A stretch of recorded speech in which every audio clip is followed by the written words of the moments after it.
Hello students, how are you today? Are you happy? I hope so. I hope so. All students are happy and healthy. Students, welcome to Radiant Learning. एक बार फिर से एक नया session आपके लिए लेके आया हूँ और लास्ट में आपने देखा होगा, लास्ट क्लास में आप लोगों को मॉक टेस्ट कराया गया है जो कि नंबर 1 यानी एक फर्स्ट हमने किया है। आज करेंगे नंबर 2 यानी सेकंड मॉक टेस्ट करेंगे और प्रीवियस ईयर क्वेश्चन से ही आपसे जो लिए गए पेपर हैं उसमें से लिया गया है, आप ध्यान दें। और एक एक क्वेश्चन को लास्ट क्लास में मैं आपको बता रहा था कि आंसर क्या होंगे, तो आज मैं कोशिश करूंगा कि आप खुद बनाएं। 10 सेकंड का पॉज लेकर के या 10 सेकंड का आपको टाइम दूंगा मैं, आप आराम से क्वेश्चन बनाना और फिर देखना आंसर क्या होगा, ठीक है ना। तो कुछ क्वेश्चंस मैं कराऊंगा, कुछ क्वेश्चंस आप खुद करने की कोशिश करेंगे और अगर आपको थोड़ा सा अगर अच्छा बेनिफिट चाहिए तो आप आंसर कमेंट सेक्शन में दे ताकि हमें लगे कि आप सच में मेहनत कर रहे हो, ठीक है। चलो फर्स्ट क्वेश्चन से स्टार्ट करेंगे। आपके सामने लिखा है कि sentence of a paragraph are given below in jumble order. जैसे ही जंबल वर्ड आता है ना, तो इससे आपको समझ में आना चाहिए कि ये आपसे पैराजंबल के बारे में पूछा गया है, यानी सेंटेंसेस को अरेंज करना पड़ेगा, रीअरेंजमेंट करना पड़ेगा आपको। Arrange the sentence in the correct order, एक ऑर्डर होना चाहिए, आपको एक सही सीक्वेंस में इसको बनाना है। और आप देखो इस बार PQRS नहीं लिखा हुआ है, कभी A फिर B लिखा हुआ है, फिर C लिखा हुआ है, फिर D लिखा हुआ है। तो जब भी आप पैराजंबल के क्वेश्चन सोल्व करते हैं, जिसको PQRS भी बोलते हैं और इसी को हम बोल देते हैं सेंटेंस रीअरेंजमेंट, तो इसमें जो मैं आपको हमेशा बोलता हूं कि आप ना पहली कोशिश हिंदी बनाने की नहीं करेंगे। आप पहले ना आप कोशिश करो कि पहले 2 वर्ड या 1 वर्ड और लास्ट के 1 या 2 वर्ड इनको पढ़ लो ना, और अगर इनसे कोई कॉम्बिनेशन बन जाता है तो आपका आंसर बन जाएगा। जैसे देखो, अब इसमें भी देखो तो एक में लिखा है शालिनी, यानी एक नाउन लिखा है शालिनी, इसमें लिखा है हर फ्रेंड। तो अगर हर आया है तो हर किसी लड़की के बारे में लिखा हुआ है, तो इसको पहली लाइन तो नहीं बोल सकते ना। तो हमें यही देखना होता है कि जो पहली लाइन नहीं बन सकती, ये फर्स्ट लाइन नहीं बन सकती। हाँ, शालिनी नाउन है तो ये पहली लाइन बन सकती है। फिर उसके बाद व्हेन हर, अब हर आ गया सीधा डायरेक्ट, तो फिर से वही बात हुई कि पहली लाइन तो ये भी नहीं बनेगी। अब लिखा है मार्केट प्लेस वॉज, अब देखो मार्केट प्लेस के बारे में बताया गया है और मार्केट प्लेस के बारे में अगर है तो ये भी हमारी पहली लाइन बन सकती है, ठीक है नहीं। अब देखो इसमें से, तो अब देखा जाए तो बार बार यहां शालिनी लड़की की ही बात हो रही है, तो पहली लाइन सुटेबल क्या लगती है आपको कि शालिनी से स्टार्ट करना चाहिए। और अब ए कहां लिखा है वो देखेंगे, तो यहां शुरुआत ए से नहीं हुई है तो ये आंसर नहीं होगा, यहां भी ए से शुरुआत नहीं हुई, ये भी आंसर नहीं होगा। अब यानी दोनों ये आंसर बन सकते हैं आपके, या तो ए से शुरुआत यानी ए के बाद या तो बी आना चाहिए या सी। तो इस बार देखो, जब हमने लास्ट क्लास में सोल्व किया था ना तो आंसर बन गया था, क्योंकि एक ही ऐसा ऑप्शन था जिसमें ए से स्टार्ट हो रखा था। लेकिन इस बार राइटर आपसे पहले तो ये चेक करना चाहता था कि पहले किसको लोगे, तो हमने शालिनी को लिया। अब दूसरा अप्रोच, राइटर दूसरा स्टेप क्या पूछना चाह रहा है, चलो मान लिया ए से स्टार्ट होता है, तो अब बताओ बी आएगा कि सी आएगा। तो अब बी और सी में टकराव होगा, तो बी और सी में हमें लिंक बनाना है शालिनी से। तो देखते हैं सुटेबल किससे है। तो एक तो बी, ए के बाद बी हो सकता है और एक ए के बाद क्या हो सकता है, सी हो सकता है, सॉरी सी। तो अब बी और सी में से कोई एक लेना पड़ेगा आपको, इनमें से कोई एक लेना है। तो जरा देखो ध्यान से पढ़ते हैं, हो सकता है जोन सी लाइन इसके साथ सुटेबल रहेगी कि Shalini was scrolling down the phone screen while waiting for her friend, अपने फ्रेंड का वो वेट कर रही है शालिनी। फिर उसके बाद लिखा है her friend brought a bouquet for Shalini from the market place, market place से फूलों का एक बुके लिया उसके लिए। When her friend arrived they went to the market. अब सोचो पहले वो मार्केट जाएंगे कि पहले मार्केट से वो बुके ले आएगी, पहले मार्केट जाएंगे ना। तो इसका मतलब है जो इन दोनों ए के साथ सुटेबल जो पेयर बनता है वो क्या बनता है, सी का। तो ए और सी जहां लिखा है वही आंसर है। देखो ए सी यहां मिल गया तो हमारा आंसर ये बन गया। ऐसे देखते हैं, ठीक है ना, पेयर बनाना पड़ता है हमें, जोड़ा बनाना होता है। देखो अब हमें ये बात साफ साफ समझ में आई थी कि पहले शुरुआत तो ए से करनी ही है, ये तो फिक्स हो चुका था। लेकिन कभी भी ऐसा आ जाए ना कि आपको अब आगे राइटर वो पूछना चाह रहा है चलो बी है कि सी है, तो फिर पेयर बनाने की कोशिश करनी चाहिए, जोड़ा बनाना है। जोड़ा कैसे बनता है, पेयर कैसे बनता है, तो जो सुटेबल लाइन का मैच हो गया। जैसे पहले वो मार्केट जाएगी कि पहले बुके खरीदेगी, बुके तो बाद में खरीदेगी, पहले मार्केट जाएगी। तो इसीलिए हमें ए के साथ सी का एक कॉम्बिनेशन बन रहा है। हाँ, लास्ट के अगर यहां से हेल्प नहीं मिलती ना हमें, तो हम लास्ट के वर्ड को टारगेट करते हैं कि लास्ट के वर्ड क्या लिखे हुए हैं, लास्ट के वर्ड से भी टारगेट बन जाता है कभी कभी। तो अगर शुरुआत से हेल्प ना मिले तो लास्ट के वर्ड, लेकिन ध्यान रखना या तो पहले वर्ड या फिर लास्ट के वर्ड यही डिसाइड करते हैं कि हमारा पैराजंबल क्या बनेगा। हमें हिंदी से कोई मतलब खास होता नहीं है, वर्ड क्या लिखे हमें कोई मतलब नहीं है। ठीक है जी, आगे देखो। अब नेक्स्ट देखो क्या लिखा हुआ है कि select the most appropriate meaning of the given idiom. तो ईडियम पूछा गया है और आप समझते हैं ईडियम का मतलब क्या होता है। लिटरल मीनिंग नहीं होता, शाब्दिक अर्थ तो होता ही नहीं है। तो cut a poor figure, cut a poor figure, तो क्या पुअर स्टेट को बोलोगे? नहीं जी, पुअर स्टेट को तो नहीं बोलोगे। To put a good impression, अब लिखा है कट अ पुअर फिगर, तो इसका मतलब गुड तो नहीं बन रहा ना इसका। To put a bad impression, एक बुरा इंप्रेशन छोड़ना, बैड फिजिकल फॉर्म, तो ये एक ईडियम है जिसका मतलब ही होता है C, to put a bad impression, एक बैड इंप्रेशन छोड़ना, एक बुरा इंप्रेशन छोड़ना। ठीक है, तो पुट अ बैड इंप्रेशन को बोलते हैं cut a poor figure, cut a poor figure, ये इसका आंसर होगा। ठीक है, ये ईडियम है, इसको याद करना है आपको। आगे देखो, नेक्स्ट आपके लिखा है, देखो rearrange the part of the sentence. तो फिर से कहीं ना कहीं आपके सामने पैराजंबल PQRS का क्वेश्चन आ गया है और इस बार आपके पास ABCD नहीं है, PQRS लिखा हुआ है, इसी को बोलते हैं PQRS। कभी कभी ना आप देखोगे कि S1 और S6 लाइन फिक्स कर दी जाती है, लेकिन अभी हमारे सामने फिक्स लाइन है, बिल्कुल है, लेकिन नाम नहीं दिया गया है, सिर्फ लिखा है, देखो A ऑप्शन में लिखा हुआ है 2007 2009 स्टडी। इसके बाद सोचना क्या हो सकता है। अब देखो 2000 यानी इसी के साथ है ये 2007 to 2009 स्टडी, ये सब्जेक्ट बन गया सेंटेंस का, क्योंकि इससे शुरू हो रहा है। अब बताओ, सोचो कि जो सब्जेक्ट है उसके बाद वर्ब आनी चाहिए ना, तो वर्ब लिखा है, तो क्या यहां वर्ब लिखी है? हां। क्या ये वर्ब है? जी नहीं। क्या ये वर्ब है? नहीं। ये वर्ब है? नहीं। तो सब्जेक्ट के बाद तो वर्ब आनी चाहिए, तो पी हमें पहला वर्ड मिल गया, है ना, यानी पी से शुरुआत करनी है, तो ये भी आंसर बन सकता है, ये भी आंसर बन सकता है। अब दो हट गए, यानी दो आंसर नहीं बनेंगे, ये बात कंफर्म हो चुकी है। सेंटेंस को पढ़ने से ग्रामर हेल्प कर रही है कि अगर ये सब्जेक्ट है, स्टडी है, तो क्या है? एक्सप्लोड फॉरवर्ड, तो ये वर्ब है और वर्ब के बाद, सब्जेक्ट के बाद वर्ब आती है। अब देखो, अब हमें क्या करना पड़ेगा, या तो पी के साथ एस सही रहेगा या क्यू सही रहेगा। अब इन दोनों में से आपको एक डिसाइड करना है, पी के साथ एस या पी के साथ क्यू। अब इनमें से देखो, तो हम देखते हैं पी और क्यू, यानी जो हमारे पी लिखे हुए हैं, सॉरी इसके साथ क्या लिखा हुआ है? एस और क्यू, एस और क्यू, यानी एस भी हो सकता है, क्यू भी हो सकता है। इन दोनों को टारगेट करो आप, यही दोनों आपके आंसर बनाएंगे। ठीक है, तो अब देखो, मुझे ऐसा लगता है यहां पे टू लिखा हुआ है, यहां पर्टिकुलर लिखा हुआ है, इससे थोड़ा आइडिया नहीं मिला है, लेकिन अगर आप देखें तो यहां डीप लिखा हुआ है। ठीक है, और यहां ऑप्शन लिखा हुआ है, तो यहां पे लिखा है स्पेस, तो देखो डीप एडजेक्टिव है और आगे स्पेस लिखा हुआ है, तो डीप स्पेस, डीप स्पेस जोड़ा बन रहा है ये। यानी ये बात भी सही रही कि क्यू के साथ आर आना चाहिए, यानी क्यू के साथ आर आना चाहिए। तो जहां इन दोनों में से क्यू के साथ आर लिखा है वही आंसर होगा। और देखो क्यू के साथ आर इसमें लिखा हुआ है, लेकिन इसमें देखो कैसे लिखा हुआ है, आर के बाद क्यू है, लेकिन पहले क्यू आएगा, फिर आंसर क्या बन गया हमारा? डी। इस तरह से देखो कितनी आसानी से वर्ड को देखते ही आंसर बन जाता है। कभी कभी वर्ड को देखा करो, शुरू के वर्ड, लास्ट के वर्ड, ध्यान रखना, शुरू के वर्ड भी हेल्प करते हैं। जैसे मैंने देखा कि इसके बाद वर्ब आनी चाहिए, तो वर्ब नहीं था। अब मैंने देखा लास्ट के वर्ड लिखा है डीप और आगे मुझे दिख गया स्पेस, तो डीप स्पेस एक कॉम्बिनेशन बन रहा है। तो ये बात कंफर्म रही कि इस वाले वर्ड के बाद ये आएगा, क्यू के साथ आर आएगा, तो मैंने देखा क्यू के साथ वहां है, उसलिए आंसर बन गया। ऐसे आंसर बनाते हैं।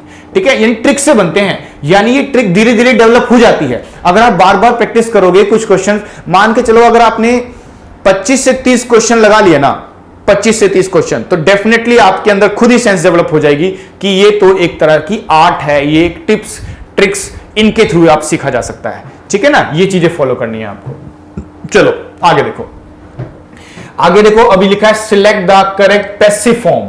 पैसिव फॉर्म ना जब भी आपके सेंटेंस में आए या डायरेक्ट इनडायरेक्ट का क्वेश्चन आए, बिना सेंटेंस को पढ़े, बिलीव मी, बिना सेंटेंस को पढ़े हुए ना वर्ब को ध्यान देखना, वर्ब के नंबर से ही पता चल जाता है कि आपका सेंटेंस क्या होने वाला है। वर्ब के नंबर से, तो आप जानते हो क्लासेस में भी मैं ऐसे ही पढ़ाता हूं आपको ऐसे ही पढ़ाया गया है कि आपने देखा होगा कि वर्ब के नंबर से ही डिसाइड हो जाता है कि एक्टिव का पैसिव क्या बनेगा, पैसिव का एक्टिव क्या बनेगा, डायरेक्ट का इनडायरेक्ट क्या बनेगा और इनडायरेक्ट का डायरेक्ट क्या बनेगा। तो मुझे कुछ नहीं, मुझे ये वर्ब दिखती है। वर्ब कौन सी है इसमें? फिक्स करना, फिक्स। लेबरर्स ज्यादा है तो यहां पे फिक्स लिखा हुआ है, इसलिए फिक्स वर्ब की फर्स्ट फॉर्म होता है, ईडी लगा के इसकी सेकंड फॉर्म बनेगी। अगर ये फर्स्ट फॉर्म है तो सोचो फर्स्ट फॉर्म कौन सा टेंस होता है? बच्चे कह रहे प्रेजेंट इंडेफिनिट होता है। अरे तो प्रेजेंट इंडेफिनिट का पैसिव का रूल क्या होता है? Is am are plus third form. देखो कहां is am are plus third form लिखा हुआ है? क्या इसमें इज एम आर था? नहीं, आंसर हुआ। इसमें इज एम आर था? नहीं हुआ आंसर। इसमें आ रहा है? बिल्कुल है। और इसमें क्या है? वर है। इसका मतलब गलत है। यही आंसर बन गया हमारा। मुझे क्या पता कैसे लिखा है, क्यों लिखा है, लेकिन मुझे तो इतना पता है वर्ब की फर्स्ट फॉर्म का पैसिव किससे बनता है? Is am are plus third form से। हाँ, अलग अगर यहां से नहीं बनता फिर और कुछ चेक करते हैं ना। जब हमारा रूल से ही बन पा रहा है तो बाकी सेंटेंस क्यों पढ़ना? हमें टाइम बचाना है, ये ध्यान रखे। टाइम बचाते हुए क्वेश्चन को जितना जल्दी हो सके सॉल्व करना है। आपको सबसे पहले जो चीजें समझाई गई उसका यूज करो। हां, उससे काम नहीं चलेगा तो सोचो ना, जब उसी से काम चल पा रहा है तो आराम से करो को सोल्व। राइटर को पता है कि भाई आप भी इतनी जल्दी क्वेश्चन नहीं सॉल्व कर सकते, तो कुछ क्वेश्चन ट्रिक के होते हैं, फॉलो करो उसको फटाफट से। एक बच्चा तो टेंस का रूल रट रहा होगा, आपने टेंस का रूल देखा, अरे पूरे 4 सेंटेंस क्यों पढ़ूं मैं, अगर मुझे पहले अगर उसका आंसर मिल जाए तो। इसलिए ध्यान रखना आपको, ठीक है ना। देखो अब फिर से ट्राई करो। देखो फिर से एक्टिव पैसिव आ गया। देखो जरा, select the option that expresses the given sentence in active voice. हमेशा मैं बोलता हूं एसएससी एग्जाम में एक्टिव पैसिव का बहुत बड़ा रोल होता है, रिपोर्टेड स्पीच का बहुत बड़ा रोल होता है। हमेशा मैं आपको बोलता हूं प्री एग्जाम में 2 से 3-4 क्वेश्चन आते हैं और मेंस में तो भरपूर मात्रा में आएंगे, ध्यान रखना। इसलिए जो स्टूडेंट एसएससी सीजीएल की तैयारी कर रहा है, सीपीओ की तैयारी कर रहा है, स्टेनोग्राफर की तैयारी कर रहा है, तो उनको ध्यान रखना चाहिए कि इंग्लिश का वेटेज जो जितना भी रहेगा उसमें से सबसे ज्यादा क्वेश्चंस आएंगे चेंज ऑफ वॉइस के और एक्टिव पैसिव जिसको बोलते हैं, और रिपोर्टेड स्पीच के। इन दोनों को आप छोड़ नहीं सकते। जितना हो सके डेप्थ में पढ़ो, क्योंकि क्वेश्चन मेंस में डेप्थ में आते हैं, ध्यान रखना, ठीक है। प्री की अलग बात है, प्री में आसान से क्वेश्चन आते हैं, वर्ब को देख के आंसर बन जाता है। देखो जरा, यहां लिखा है वॉज डिफीटेड। अब आप बताओ, यहां पे was plus third form, B plus third form लिखा है, तो क्या पैसिव नहीं है? ये है पैसिव, तो इसका एक्टिव सोच लो। अब सोचो, वॉज प्लस थर्ड फॉर्म को अगर मैं चेंज करूं तो मुझे तो ये वॉज पास्ट दिखता है, और पास्ट का मतलब सेकंड फॉर्म होता है। जहां सेकंड फॉर्म दिख जाएगा वही आंसर है। क्या मुझे यहां सेकंड फॉर्म दिखी? नहीं दिखी यहां पे सेकंड फॉर्म। क्या had plus third form second form होती है? नहीं होती है जी। क्या यहां पे डिफीटेड लिखा हुआ है? बिल्कुल लिखा हुआ है। क्या है लिखा है? डिफीटेड लिखा हुआ है। अब देख लो, इन दोनों में से एक आंसर होना चाहिए, ठीक है ना। इन दोनों में से हमारा एक आंसर बनना चाहिए। तो अब देखो जरा ध्यान से कि क्योंकि यहां तो 2 ऑप्शन मिल गए, अब आपको खुद को चेक करना पड़ेगा। द इविल किंग, इसको सब्जेक्ट मानेंगे, ठीक है, इसको हम अपना क्या बना लेंगे? सब्जेक्ट। लेकिन देखा बाय गैंडोल्फ द सेवियर। अब हम डूअर से सेंटेंस शुरू करेंगे, डूअर से, ठीक है। तो एक में क्या लिखा है? गैंडोल्फ द सेवियर, और एक में लिखा है द सेवियर ऑफ गैंडोल्फ। तो यानी ये आंसर हमारा होना चाहिए, इसको हम आंसर मार्क करेंगे। ये हुआ हमारा ए आंसर। इस तरह से Gandalf the saviour defeated the evil king, ये सही मैच बनता है। द सेवियर ऑफ गैंडोल्फ ये नहीं बनता, क्योंकि ऐसा लिखा नहीं है ऊपर। क्लियर हो गया ना? इस तरह से आंसर बनाएंगे। आगे देखो, एक और इडियम आपके सामने आया, देखो, bear the palm. Bear the palm किस तरह से देखेंगे? तो एक इडियम है बियर द पाम, इसको कैसे हम देखें? इसका मीनिंग क्या? टू ब्रिंग जॉयफुल न्यूज होता है? जी नहीं होता। ये नॉलेज की बात है, इडियम को याद करते हैं हम लोग। आप समझते हो ना, इडियम को लर्न करना होता है। अगर आप नहीं लर्न कर रहे हैं तो वीडियो देखो, वीडियो में इडियम पढ़ाए गए हैं आपको, वहां से लर्न करो, वहां से अप्रोच मिलेगी। और एक आप किसी भी बुक को फॉलो कर रहे हो उसमें से इडियम को लर्न करो, क्योंकि देखो इडियम को लर्न करना ही पड़ता है हमें। कई बार हम ना सेंस को देखते हुए बना लेते हैं, लेकिन कभी कभी हमारे को ऐसा वर्ड मिल जाता है जिसका सेंस तो नहीं बन रहा है, आपको सीधे उसको याद करना पड़ेगा, जैसा आपके सामने है। बियर द पाम जब तक याद नहीं है ना, तो डेफिनेटली आप इसका मीनिंग जो एग्जैक्टली होता है ना, विनर बनना है, इसका मीनिंग विजेता बनना होता है। तो आप देखो, bear the palm, bear the palm का मतलब ब्रिंग जॉयफुल नहीं है, टू लूज अ गेम नहीं है, टू एडवोकेट पीस नहीं है, टू बी अ विनर, एक विजेता बनना। बियर द पाम का मतलब एक विजेता बनना, जो कि आप सोचो दूर दूर तक हमारे वर्डों में नहीं आ रहा है। कभी कभी ना आप ध्यान से डेप्थ में पढ़ोगे तो राइटर का थॉट समझ में आ जाता है, आप अपना आंसर मार्क कर लेते हो। लेकिन कभी कभी कुछ इडियम बिल्कुल सेंस नहीं देते और उसमें अलग ही मीनिंग निकलता है, ठीक है ना। कहां तो बियर द पाम है और कहां विनर है, तो ये चीज ध्यान रखना, इसीलिए आपको इडियम पढ़ने चाहिए।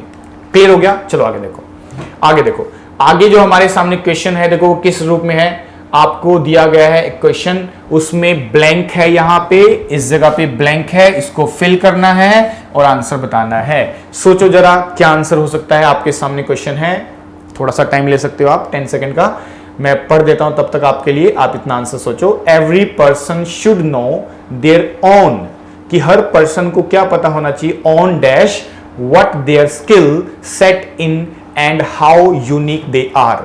ठीक है, हर पर्सन को क्या सोचना चाहिए, जरा ध्यान से देखो।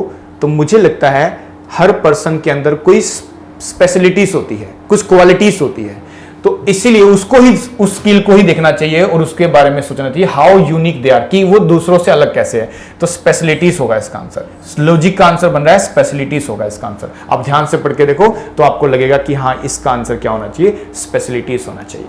और देखे चलो आगे। अब देखो पार्ट्स में डिवाइड हो गया, आप जानते हैं पार्ट्स में डिवाइड है तो इसमें एरर पूछा जाएगा आपसे कि कौन से पार्ट में एरर है। तो अब जरा देखते हैं, इसको ध्यान से पढ़ना। द मैनेजर टोल्ड हर, यहां तक कोई मिस्टेक नहीं, क्योंकि आप जानते हैं टोल्ड के साथ टू लगता तो गलती होती। दैट, यहां कोई मिस्टेक नहीं है, नहीं है तो नहीं है, मतलब she should be a bit more careful लिखा है ना आगे, तो डेफिनेटली मोर के साथ केयरफुल आ सकता है, ये कंपैरेटिव डिग्री हो गया। She should be a bit more careful, यहां तक कोई दिक्कत नहीं। आगे लिखा है while executed the orders of the company। अब जरा देखो while लिखा हुआ है यहां पे, तो जब भी आपने देखा होगा while, तो मैं जब when और while में अंतर बताता हूं तो आपने देखा होगा कि while हमेशा ing फॉर्म को फॉलो करता है।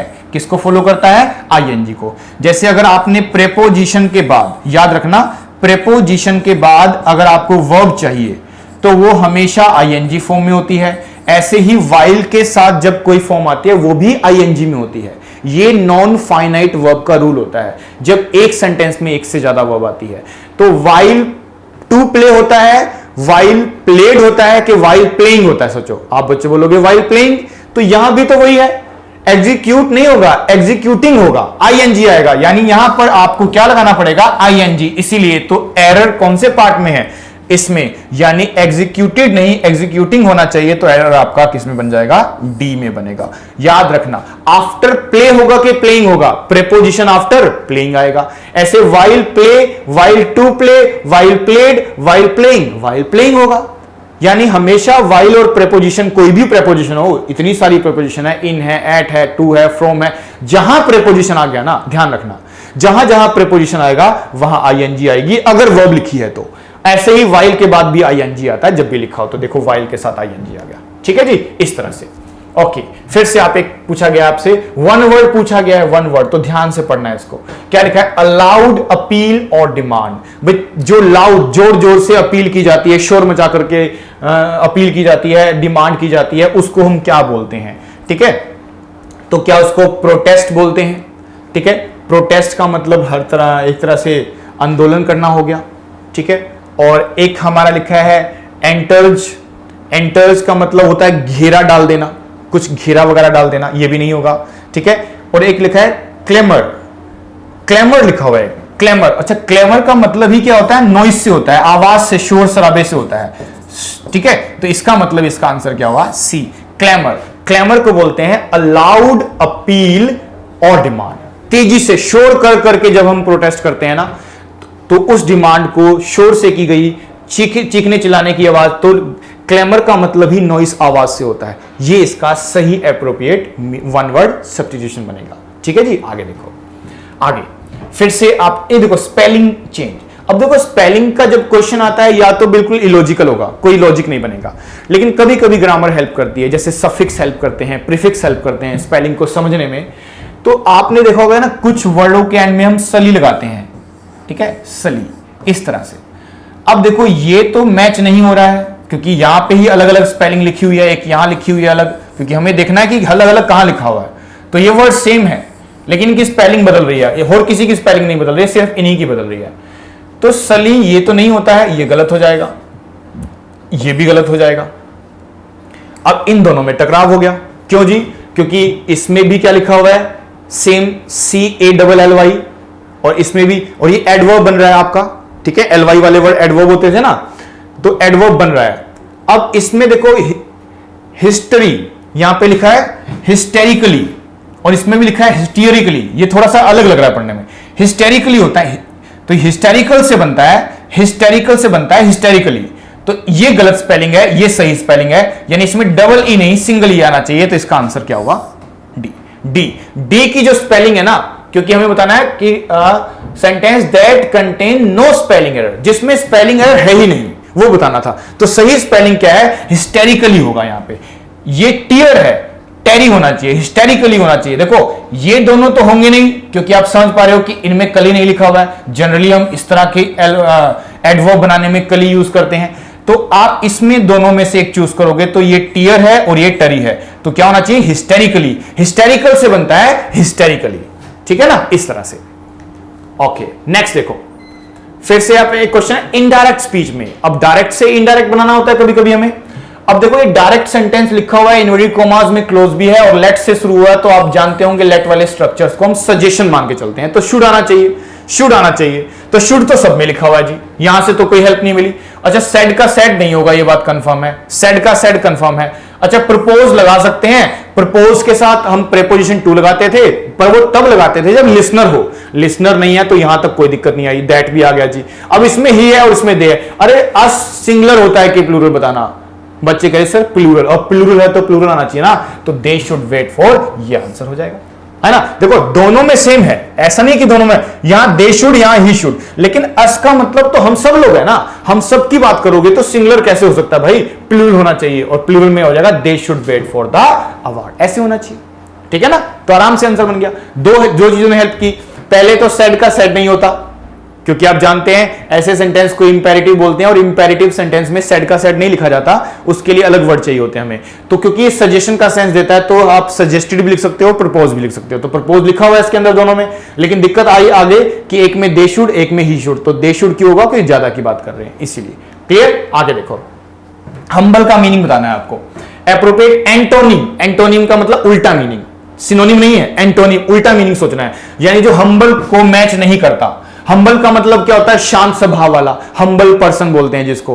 तो शांत स्वभाव वाले कौन कौन से वर्ड लिखे हैं वो देख लेंगे पहले, और बाकी जो है हमारा उल्टा हो जाएगा उसका, ठीक है, क्योंकि हमें बताना है एंटोनिम, सिनोनिम नहीं बताना है, एंटोनिम बनाना है, ठीक है, उल्टा मीनिंग। तो जरा देखते हैं किस किस तरह से इसका मीनिंग बनता है। हम्बल शांत होता है, डिसऑनर, वो तो ऑनर का उल्टा होगा ना, ऑनर का डिसऑनर होगा, ये तो नहीं हो सकता। इसमें प्लीजेंट्री लिखा हुआ है, तो इसमें प्लीज का मतलब पॉजिटिव आ रहा है ना, तो ये भी पॉजिटिव है, यानी ये भी आंसर नहीं होगा।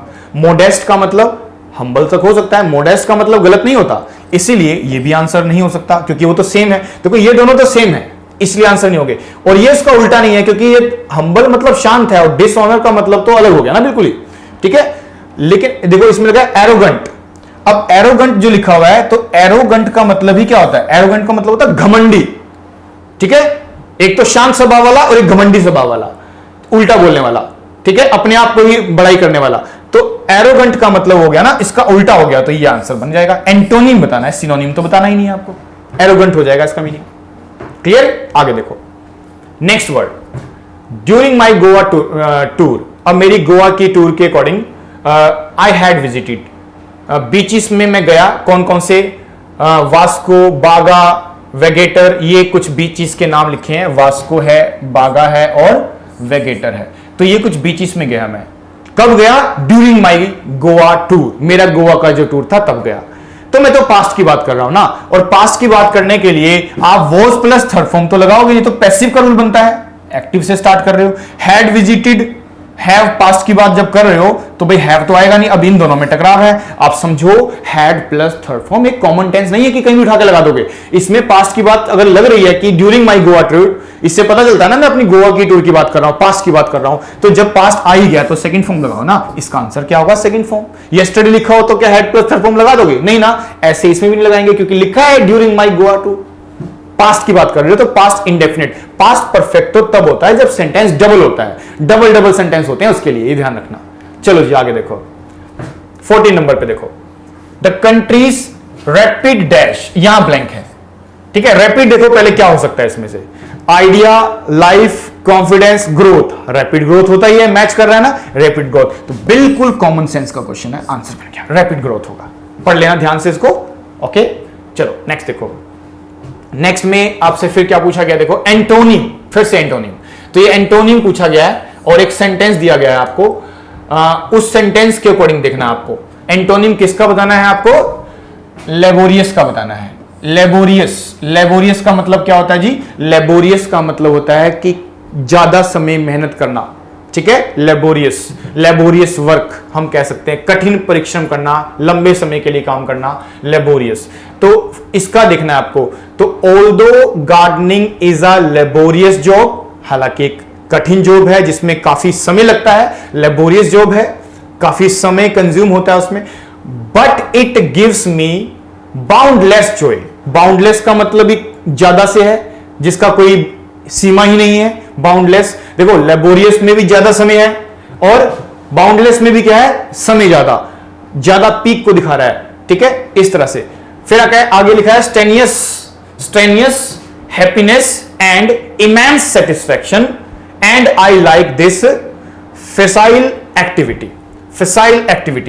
तो फेसाइल एक्टिविटी, और ये चार के चार ऑप्शन नीचे मिले हुए आपको। फेसाइल भी लिखा हुआ है, बाउंडलेस भी लिखा हुआ है और स्टेनियस भी लिखा हुआ है, तो और इमेंस भी लिखा हुआ है। अब देखो इसमें से क्या होगा। स्ट्रेनियस किससे बना है? स्ट्रेनियस बना है स्ट्रेंथ से, ठीक है। स्ट्रेंथ का मतलब जिसमें हमारी पूरी पावर लगती है, ठीक है, जिसमें पूरी पावर लगती है। तो ये तो एक तरह सा इसका मैच है, उसके बराबर है लेबोरियस के, ये तो आंसर नहीं होगा। बाउंडलेस, जिसमें बाउंड सीमा नहीं है, बहुत ज्यादा समय है, ये भी उसका सेम वर्ड लिखा हुआ है, इसमें भी नहीं होगा। इमेंस का मतलब बहुत ज्यादा होता है, तो ये भी एक तरह से पीक को दिखा रहा है। आपका जो मीनिंग बनेगा वो फेशियल। कभी कभी आप ऑप्शन को रिमूव करके भी आंसर बना सकते हो, ठीक है। लेबोरियस का मतलब ज्यादा समय लगने वाला, मेहनत करने वाला। बाउंडलेस है, स्ट्रेनियस है, इमेंस है, तो इन सब में ज्यादा की बात कर रहे हैं। इमेंस का मतलब बड़ा, ठीक है, ज्यादा की बात हो रही है, इसमें नहीं हो रही थी, तो यही आंसर बन जाएगा। ऐसे देख लो, ठीक है। फिर से एक स्पेल पूछा गया आपसे, स्पेल द इनकरेक्ट स्पेल, गलत बतानी है इस बार, ठीक है ना, सही नहीं, गलत बतानी है। तो गलत क्या है? तो रिप्लाई गलत है क्या? जी नहीं, गलत है, ये तो बिल्कुल सही लिखा हुआ है। इस पे डाउट है मुझे, भी देखते हैं आगे। रस्क लिखा हुआ है, रस्क को रस्क बोलते हैं ना, रस, ये जो खाने वाले रस होते हैं, ब्रेड के बनते हैं, रस बोलते हैं हम लोग, लेकिन स्पेलिंग कैसे लिखते हैं? रस्क, के लिखा होता है लास्ट में, ध्यान देना। रस की स्पेलिंग में के लिखा जाता है जब हम खाने वाले रस की बात, तो ये बिल्कुल सही लिखा है, इसमें कोई दिक्कत नहीं है, ठीक है ना, उसमें कोई दिक्कत नहीं है। फॉलेज का मतलब बहुत सारी लीव्स को बोल देते हैं, फॉलेज बहुत सारी लीव्स को, एजी होता लिखा ही होता है उसमें, फॉलेज, ये भी ठीक है। और यहां पे फ्रिस्क, ये डब्ल्यू बेवजह का लगा हुआ है, अगर इसको डब्ल्यू को हटा देना हम, तो फिर क्या बन जाएगा? फ्रिस्क। तो फ्रिस्क एक बिल्कुल सही स्पेलिंग है, तो ये डब्ल्यू को लगाने की कोई जरूरत नहीं है, इसका आंसर ये होना चाहिए। यानी ये गलत स्पेलिंग थी, इसको ही हम बोलेंगे गलत स्पेलिंग, ठीक है। आगे देखो नेक्स्ट। अब बताना है आपको, they supplied the required human resource. अब आपको बोलना है इसमें क्या, लेकिन ऊपर क्वेश्चन में लिखा है select the most appropriate adverb to fill in the blank. Adverb fill करनी है, ध्यान रखना। और आप जानते हैं एडवर्ब का मतलब क्या होता है, एलवाई वाले वर्ड ज्यादातर होते हैं। जो एडवर्ब होती है वो एलवाई वाले वर्ड्स होते हैं, और उसमें हम मैनर शो करते हैं कि कोई काम कैसे होता है। तो इसमें क्या लिखा हुआ है कि they supplied the required human resources. अब उसके बाद आपको यहां ब्लैंक नहीं दिया हुआ है, लेकिन है ब्लैंक, तो ये चार ऑप्शन है आपके पास। फॉल्टलेसली हो सकता है, हैवी नहीं, देखो हैवी नहीं होता है, हैवीली होता है। आप जानते हैं कि एडवर्ब तो नहीं है ये हैवी वेट बोलते हैं ना, तो वो तो एडजेक्टिव है। हैवी से बनता है हैवीली, तो ये आंसर नहीं हो सकता। क्लियर से क्या बनेगा? क्लैरिटी, तो ये भी आंसर नहीं होता। एबल से क्या बनेगा? एबल तो नहीं बन सकता है, इसका मतलब ये भी आंसर नहीं होगा। अच्छा, फॉल्टलेसली हो सकता है, हाँ बिल्कुल, इसमें लिखा है फॉल्टलेस से फॉल्टलेसली, यही आंसर है। एडवर्ब भी तो चाहिए आपको, तो जो आपका एडवर्ब है उसी को तो लोगे ना। आपको बाकी वर्ड में इसमें ई लिखा था तो आपको मिसअंडरस्टैंडिंग हो सकती है, बाकी तो दिख ही नहीं रहे थे, इसका मतलब इसमें आपको प्रॉब्लम आएगी। और लेकिन फॉल्टलेसली बिल्कुल सही लिखा हुआ है कि they supplied the required human resources faultlessly, बिल्कुल सही आंसर। आगे देखो, select the most appropriate synonym पूछा है आपसे। सिनोनिम बहुत कुछ बताना है आपको, और सिनोनिम में अब सेंटेंस है अंडरलाइन, तो मुझे लगता है जो आपका सेंटेंस होगा वो ये है, इसको अंडरलाइन किया है, ठीक है। इस वर्ड का बताना है आपको। The celebrity was inundated with birthday wishes from his admirers, ठीक है। तो इनंडेटेड, जो ये इनंडेटेड लिखा हुआ है ना, इनंडेटेड, इसका मतलब होता है बहुत ज्यादा, नंबरलेस, इनंडेटेड, कि celebrity was inundated with birthday wishes, उसको इतनी विशेस दिया है जो संभाल नहीं पाए, इतनी संख्या जिसको संभाल ना पाए आप, उसको बोलते हैं इनंडेटेड। इनंडेटेड का मतलब कोई चीज इतनी ज्यादा है, किसी को इतना ज्यादा दे दो कि वो संभाल ही ना पाए, तो इसका मतलब नंबर्स ज्यादा को बोलते हैं इनंडेटेड। और आप सोचो क्या एनोइड की बात कर रहे हो क्या आप? नहीं जी, विशेष मिली है बर्थडे की, इतनी ज्यादा मिली है क्योंकि बहुत सारे उसके एडमायर्स रहे होंगे, सबने विशेष दी होगी, तो अनगिनत जिसको बोल सकते हैं। और प्री ऑक्यूपाइड होगा क्या? जी नहीं होगा। रिवॉर्डेड होगा क्या? जी नहीं होगा। ओवरवेल्म्ड, बिल्कुल सही, ओवरवेल्म, ज्यादा, इसका मतलब आंसर डी है, ये है इसका आंसर। ठीक है ना, इस तरह से आंसर निकालना है। तो बस आपको इनंडेटेड का मतलब पता होना चाहिए। इनंडेटेड का मतलब होता है कि इतनी ज्यादा संख्या है जिसको आप गिन नहीं सकते, नंबरलेस है, इतना है कि वो संभाल ही नहीं पाए। क्लियर? आगे देखो, इसमें एंटोनिम बताना है आपको एंटोनिम यानी उल्टा मीनिंग बताना है, सीधा नहीं बताना। तो इसमें सिनोनिम था, इसमें एंटोनिम है। डिस्पैच, आप समझते हो भेजना होता है किसी चीज को, ऑर्डर वगैरह को डिस्पैच किया जाता है। जब हम ऑर्डर प्लेस करते हैं तो उसको बाद में डिस्पैच किया जाता है। तो कहीं ना कहीं इसका मीनिंग अगर मुझे उल्टा चाहिए तो वो भेजने से रिलेटेड तो नहीं होना चाहिए। एक्वायर देखते हैं, हो सकता है, लेकिन आगे पढ़ ले। ट्रांसमिट लिखा हुआ है तो इसका भी भेजने से रिलेटेड। डिलीवर का मतलब भेजने से, बुलेटिन जो सरकारी न्यूज है उसको भी तो भेजा जाता है ना, तो इसका मतलब तीनों तो सेम रख रहे हैं, ये तीनों का ऑलमोस्ट सेम मीनिंग बन रहा है। इसका मीनिंग क्या होगा? एक्वायर। एक्वायर इसका सही मीनिंग होगा, उसका उल्टा हो जाएगा बिल्कुल। ठीक है ना, क्लियर हो गया? आगे देखो, अब है select the correct direct form of the given. देखो कितनी बार आपके सामने डायरेक्ट इंडायरेक्ट आ रहे हैं और कितनी बार चेंज ऑफ वॉइस आ रहे हैं। तभी मैं आपको हमेशा से ध्यान बोलता हूं कि ज्यादा ध्यान ना आप डायरेक्ट इंडायरेक्ट पे दो, चेंज ऑफ वॉइस पे दो। ठीक है, अगर देखो तो इस पेपर में आपके ना, ये पीएससी का पेपर है, तो आपके लगभग 4 क्वेश्चन आ चुके हैं। 4 का मतलब 8 नंबर, 50 में से 8 नंबर तो 2 ही टॉपिक दे रहे हैं, जो कि आप समझते हो बड़ी आसानी से बनता है, इसमें डिफिकल्टी नहीं होती। तो अगर क्वालिफाइंग मार्क्स का आपका पेपर है तो बड़े आराम से आपका स्कोर अच्छा आ जाएगा। अगर आपने 50 में से 40 स्कोर भी कर दिया तो बड़े आराम से आपका हो जाएगा। और इंग्लिश में मार्जिन लेना ही ध्यान रखना। बाकी जीएस का पार्ट आपका वीक थोड़ा रह जाता है तो कोई फर्क नहीं पड़ता। इंग्लिश, रीजनिंग और मैथ्स में आपको अच्छा स्कोर चाहिए ही चाहिए। ठीक है, एक मार्जिन लेके चलना पड़ेगा सो दैट की दिक्कत ना आए। आगे देखो, अब इसमें Leena said that his relatives, तो बताओ डायरेक्ट है कि इनडायरेक्ट है? ये आपको बनाना है, लिखा हुआ है इनडायरेक्ट में, तो उसका डायरेक्ट सोचना है आपको, डायरेक्ट खुद को सोचना है।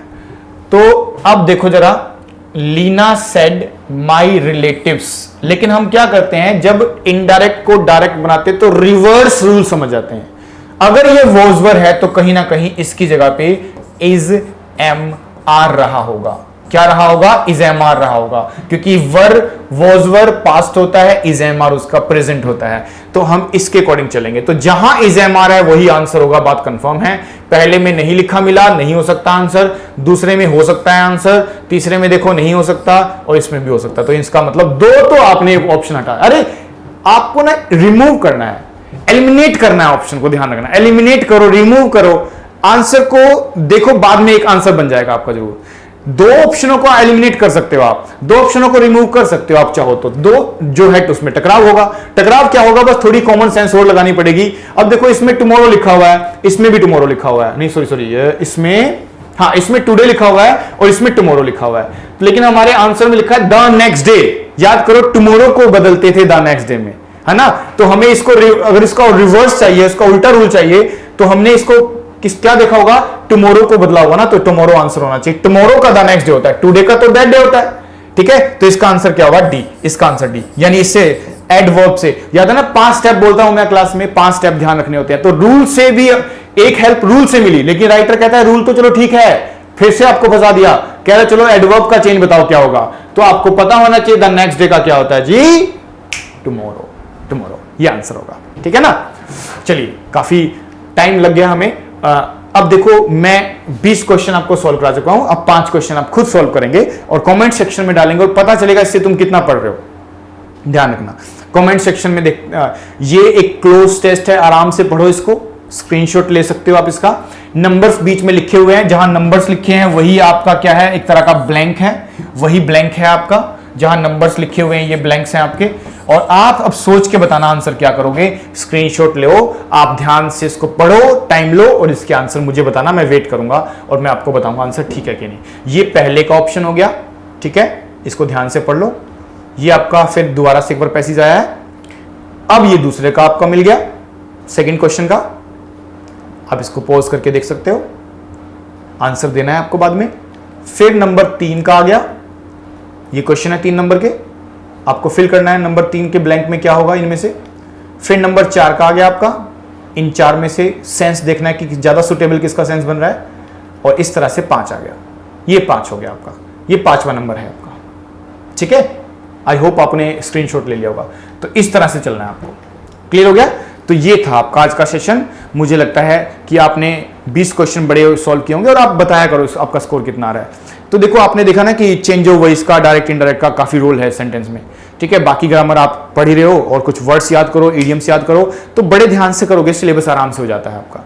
बहुत ज्यादा ऐसा नहीं कि बहुत ज्यादा एक ही टॉपिक को पढ़ रहे हो, नाउन को ही पढ़ रहे हो, नाउन में ही पूरी ताकत लगा दी है। आप सोचो नाउन का कौन सा क्वेश्चन दिखाई दिया आपको, है ना। आप क्लासेस में सोचते हो कि नाउन को पूरी डिटेल में पढ़ाया जाए जितना हो सके, यूट्यूब भरा पड़ा नाउन से। अरे इतना डेप्थ में पेपर आ ही नहीं रहा है, तो क्यों आप इतना डेप्थ में पढ़ोगे। आप देखो कैसे पढ़ना है पता होना चाहिए। आप इडियम्स पे ज्यादा ध्यान दो, सबसे ज्यादा इडियम्स पे। इडियम्स अच्छे आते हैं एग्जाम में। एंटोनिम सिनोनिम से का मतलब अपनी वोकैब को इंप्रूव करो, सीधी बात है, वोकैब को इंप्रूव करो। वन वर्ड को याद कर लो, वन वर्ड आते हैं एग्जाम में, आप देख भी रहे हो। और डायरेक्ट इनडायरेक्ट के क्वेश्चन और चेंज ऑफ वॉइस के क्वेश्चन आते हैं। बाकी सारे क्वेश्चन सेंस बेस्ड हैं, सेंस बेस्ड। वो प्रैक्टिस से, जितनी प्रैक्टिस करोगे उतनी क्लैरिटी बढ़ती रहेगी आपकी। ठीक है, ऐसे करोगे तो डेफिनेटली आपका एग्जाम अच्छा हो जाएगा, होपफुली बड़ा अच्छा एग्जाम होगा आपका। ठीक है, तो आज इतना करते हैं, फिर बाकी मिलते हैं नेक्स्ट क्लास में। फिर से एक नया मॉक टेस्ट, आपका 3rd मॉक टेस्ट। मैं मॉक टेस्ट अब कराता रहूंगा आपको, और मैं पूरी कोशिश करूंगा टाइम पे। आपको क्लासेस तो मिल ही रही है और सॉल्यूशन भी मिल रहा है, लेकिन आप पूरी कोशिश करें कि जो 10-12 में आपको मॉक टेस्ट कराना है इसको अटेम्प्ट करो, और अपना स्कोर मुझे कॉमेंट सेक्शन के थ्रू बताओ कि आपका कितना स्कोर आ रहा है। ठीक है, तो आज इतना करते हैं, फिर करते हैं नेक्स्ट क्लास में। Till then good bye.